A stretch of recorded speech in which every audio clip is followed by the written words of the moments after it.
walaupun mayitnya perempuan, pertama yang lebih berhak yaitu ayahnya, abun. Ya, ayahnya. Kenapa? Karena ayah adalah kerabat yang paling dekat, akrobu. Kerabat yang paling dekat. Itu, walaupun mayitnya perempuan, kasih ayahnya. Suaminya kali. Enggak, bukan.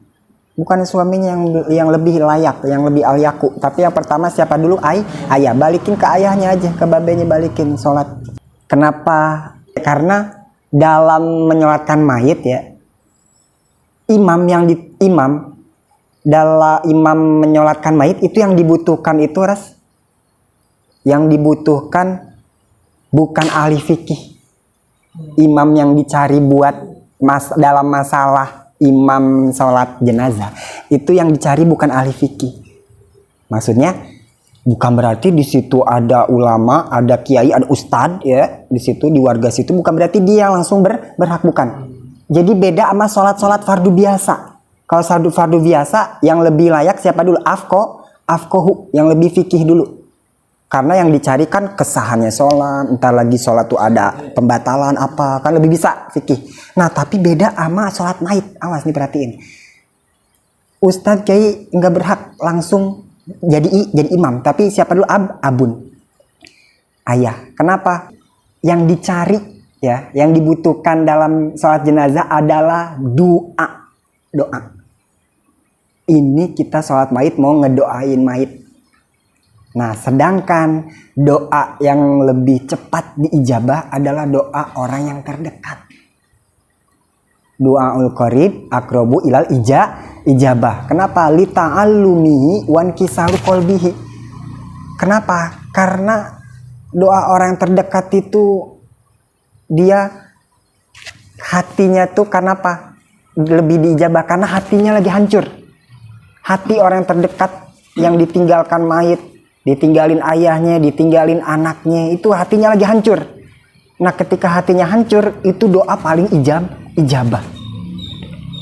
Itu ayah ya, pertama. Terus kedua, misalkan ayahnya nggak ada, misal nggak mau diwakili juga, tapi masih ada.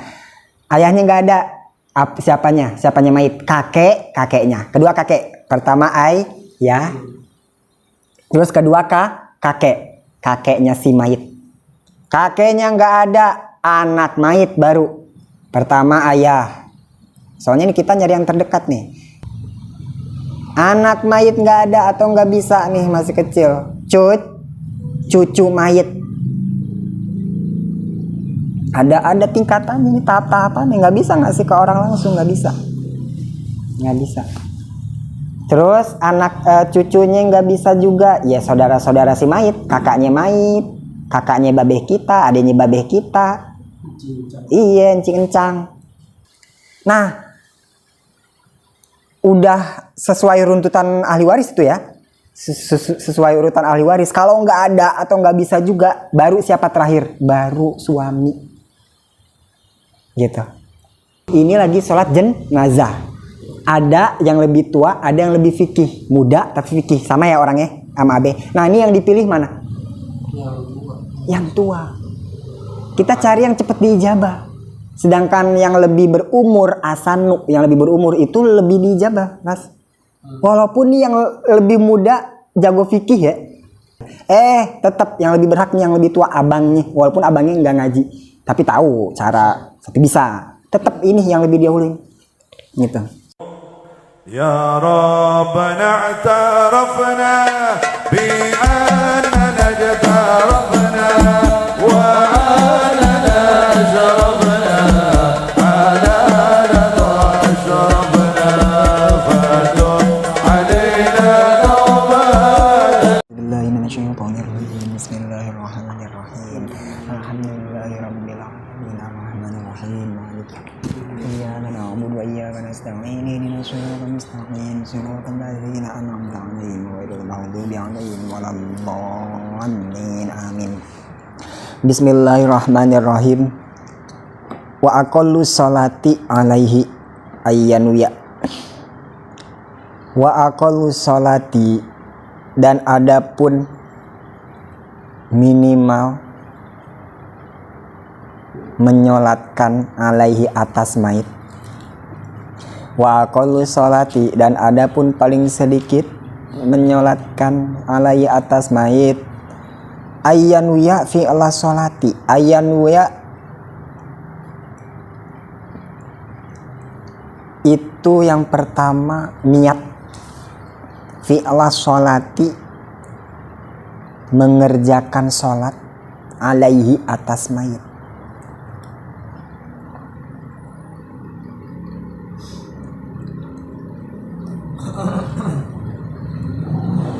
Wal fardo, dan niat fardu. Wa yu'ina, ayyana yu'ayinu, wa yu'ayina, dan menentukan mayit. Wa yu'ayina, dan menentukan mayit. Wa yaqulu Allahu akbar, wa yaqulu, dan berkata seseorang Allahu akbar, akan lafaz Allahu akbar. Wa huwa, dan orang tersebut qaimun, berdiri, in qadaro, apabila mampu. Wa huwa, dan orang itu qaimun adalah orang yang berdiri, in qadaro, apabila ia mampu. Nah, udah titik situ dulu. Bismillahirrahmanirrahim. Masih kaitannya dengan fardu kifayah ya, yaitu menyolatkan mayit, ya, mengurus mayit. Kemarin memandikan, kemarin lagi baru rapi mengkafani. Cuman mengkafani doang tuh yang sekali beres. Terus sekarang fardu kifayah yaitu menyolatkan mayit, ya. Wa aqallu sholati alaihi, menyolatkan mayit. Ini nyolatin mayit itu bahasanya tuh kita sering sebut sholat mayit, apa menyolatkan mayit, apa gimana biasanya? Kalau sholat mayit berarti yang sholat mayit dong. Kalau menyolatkan mayit berarti mayit kita diriin terus kita sholatin gitu. Menyolatkan mayit itu maksudnya kita bantuin didiriin, nyolatin. Ya, maksudnya mungkin intinya kita sholat untuk mayit, karena sholat kan secara lugatan doa. Jadi doa, mendoakan untuk mayit, doa atas mayit gitu. Gimana aja dah bahasanya, pokoknya intinya menyolatkan mayit itu berdoa untuk mayit, sholat untuk mayit sebenarnya gitu ya. Tapi di sini sholat atas mayit, tapi bukan berarti sholat itu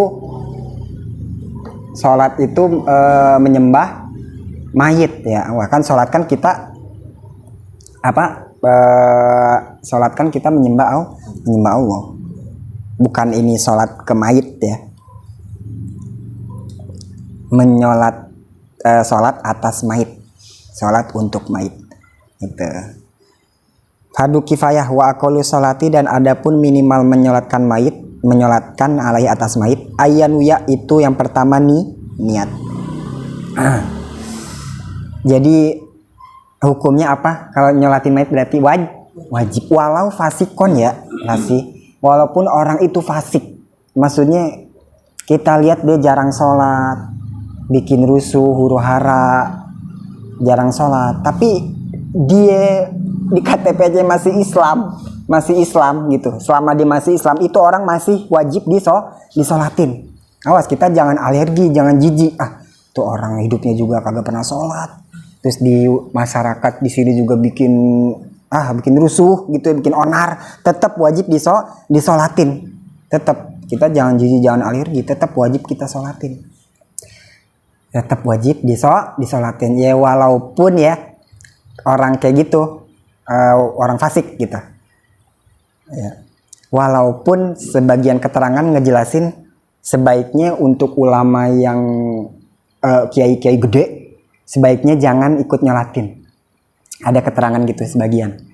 Kenapa? Karena supaya menjadi ibroh buat yang lain, menjadi gambaran perhatian buat yang lain. Oh, kiai itu nggak nyolatin ya gitu. Jadi perhatian buat orang lain. Oh, gue jangan sampai gini nih, gitu. Biar jadi gambaran buat orang lain. Contoh, iya, sampai begitu. Ya, tapi wajib kita nyolatin. Tapi walaupun sebagian ulama ada yang mengatakan untuk kiai yang gede gitu ya, kiai yang gedenya, jangan, lebih baik jangan. Karena buat jadi perhatian buat kita juga. Oh, kiai itu nggak nyolatin ini ya, gitu. Buat jadi perhatian juga buat kita gitu. Itu ya, walaupun orangnya fasik, selagi masih Islam wajib disolatin, fardu tetap wajib disolatin gitu. Nah, kemarin ya sempat dibahas juga orang yang layak memandikan mayit. Nah, sekarang sama. Ada orang-orang yang lebih berhak, lebih al-yaku, lebih layak buat menyolatkan mayit. Ya.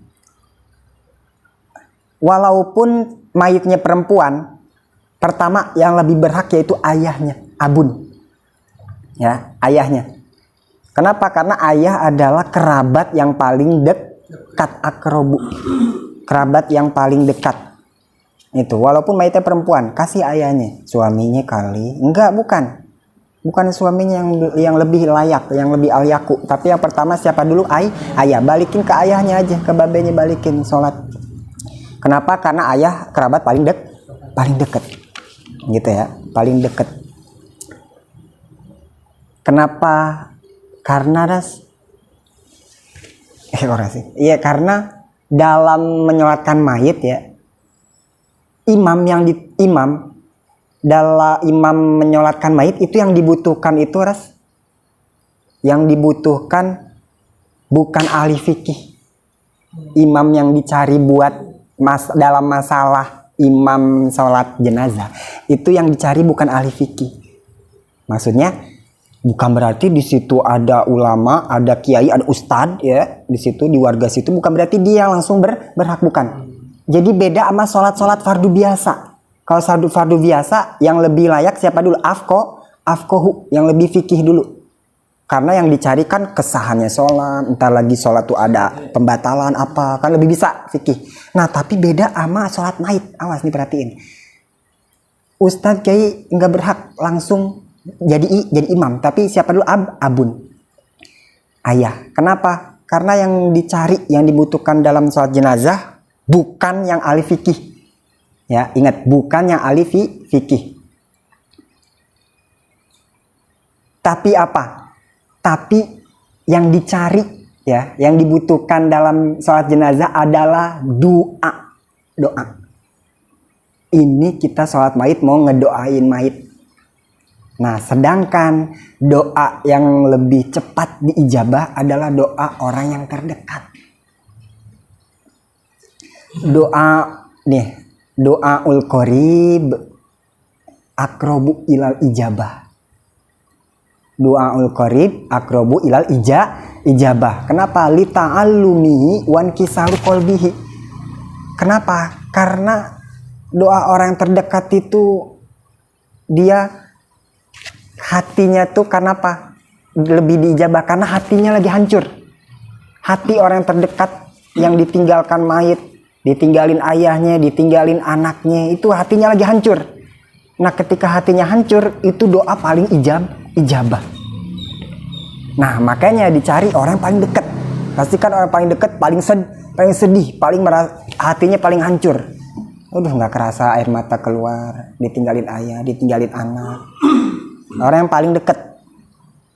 Kenapa? Karena dalam sholat mayit apa tadi yang dibutuhkan adalah doa. Sedangkan doa yang paling diijabah adalah doa orang yang terdekat, qorib, kerabat yang terdekat. Makanya pertama ayah. Pasti ayah yang paling hancur. Suami juga. Suami habis gitu juga nikah lagi kan. Nah, sedih sebentar doang. Ya, kenapa? Karena orang yang paling hancur orang yang lagi hancur hatinya tuh berdoanya tuh apa? Sungguh-sungguh. Ya coba, makanya kan sebagian doa orang yang dijabah adalah doa orang yang terzolimi ya. Kenapa? Karena hatinya lagi sakit. Doanya kalau lagi hancur hatinya sungguh-sungguh gak?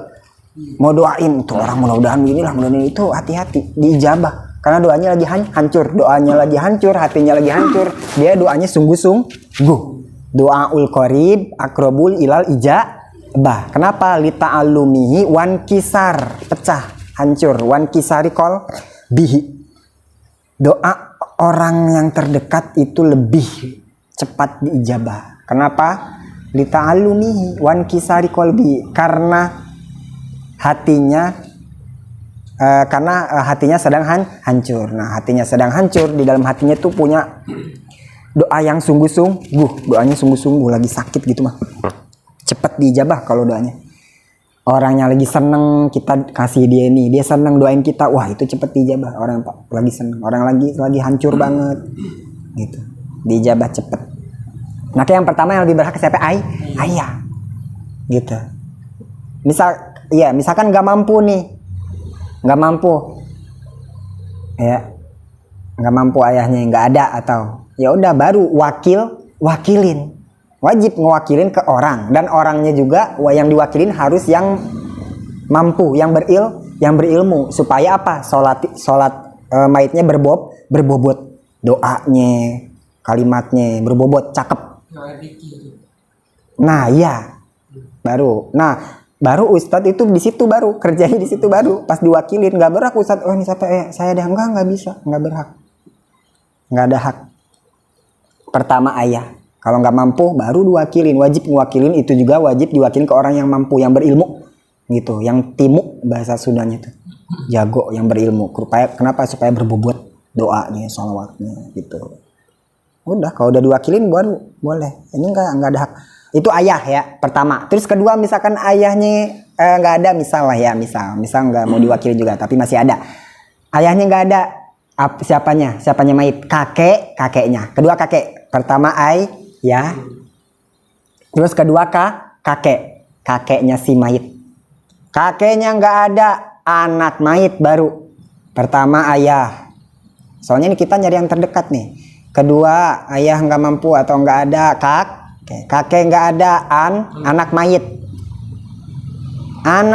nggak ada atau nggak bisa nih, masih kecil, cucu mayit. Ada tingkatan ini, tahap-tahapan, nggak bisa ngasih ke orang langsung, nggak bisa. Terus cucunya nggak bisa juga, ya saudara-saudara si mayit, kakaknya babeh kita, adanya babeh kita. Iya, encing mayit ya, encing kita ya, saudara mayit, berarti itu tuh namanya tuh akhul mayit tuh, saudara mayit. Terus kalau nggak ada juga baru encing dari mayit, gitu. Nah, udah sesuai runtutan ahli waris itu ya, sesuai urutan ahli waris. Kalau nggak ada atau nggak bisa juga, baru siapa terakhir? Baru suami, gitu. Suami paling terakhir loh. Awas, misalkan istri meninggal, nggak langsung jatuh berhak ke suami, nyolatin nggak. Suami nggak ada hak apa-apaan, balikin ke ayah dulu. Ke ayah, ke anak, ini udah nggak ada semuanya, baru suami, gitu. Makanya orang tua ya punya anak, ngarep itu anak bisa, kalau dia meninggal bisa nyolatin, ngarep banget, gitu.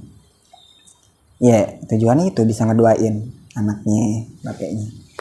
Itu tujuan punya anak tuh kan, bisa biar ngedoain, ya bener ya? Yang anak yang soleh tuh, amal nggak terputus, salah satunya anak soleh. Ya itu salah satunya, nyolatin mayit. Makanya jangan sampai-sampai, kalau kita bisa ya kita udah. Nggak berhak, orang lain nggak berhak. Ustadz kiai pun nggak ada. Ada gak urutannya di situ, ustadz ada gak kiai? Nggak ada. Ayo siapa? Nggak ada ustadz kiai. Kalau diwakilin baru, misalkan runtutannya ada ya, rundown ininya, untuk menyalakan mayit ini, untuk isyadnya ini, untuk ya kayak gitu. Iya, sama. Jadi suami malah nggak berhak, balikin aja ke keluarganya gitu. Kan bisa nikah lagi deh suami. Ya suami kan gitu kan, udah sakit-sakit banget kali ditinggal. Ayahnya makanya yang paling deket, paling sakit, hancur hatinya gitu ya. Jadi yang dibutuhkan dalam nyolatin mayit apa? Doa. Makanya yang lebih berhak siapa? Orang yang terdekat, karena orang yang terdekat lebih apa? Diijabah. Nah, beda sama sholat biasa. Sholat biasa maaf kohu, yang lebih fikih, yang jadi imam ya, yang jadi imam tuh yang lebih ngerti. daripada yang berumur. Bener ya, ini bedanya nih. Kalau sholat biasa, sholat jamaah biasa, imam nih ada yang lebih tua, ada yang lebih fikih. Ada yang lebih tua, ada yang lebih muda. Yang lebih tua fikihnya nggak bisa. Tapi lebih muda, ada yang lebih muda juga jago fikih, tapi lebih muda. Yang lebih dipilih yang mana? Afqahu. Yang lebih muda, yang ngerti walaupun muda. Ini bedanya. Tapi coba keadaannya ganti, ini lagi sholat jenazah. Ada yang lebih tua, ada yang lebih fikih, muda tapi fikih, sama ya orangnya sama Abe. Nah ini yang dipilih mana? Yang tua. Kita cari yang cepat diijabah. Sedangkan yang lebih berumur, asanu, yang lebih berumur itu lebih diijabah, Mas. Walaupun nih yang lebih muda jago fikih ya. Setiap malam Kamis ngaji, itu orang punya pengajian, malam Minggu punya pengajian. Tetap yang lebih berhak nih yang lebih tua abangnya, walaupun abangnya nggak ngaji, tapi tahu cara, tapi bisa. Tetap ini yang lebih dahuluin. Gitu. Sekedar bisa boleh. Boleh. Kalau nggak bisa banget, jangan. Ini mah ahli fikih ya. Gitu, nggak bisa banget banyak. Walaupun adanya jago fikih, nggak bisa. Kalau buat jenazah ya, itu bedanya.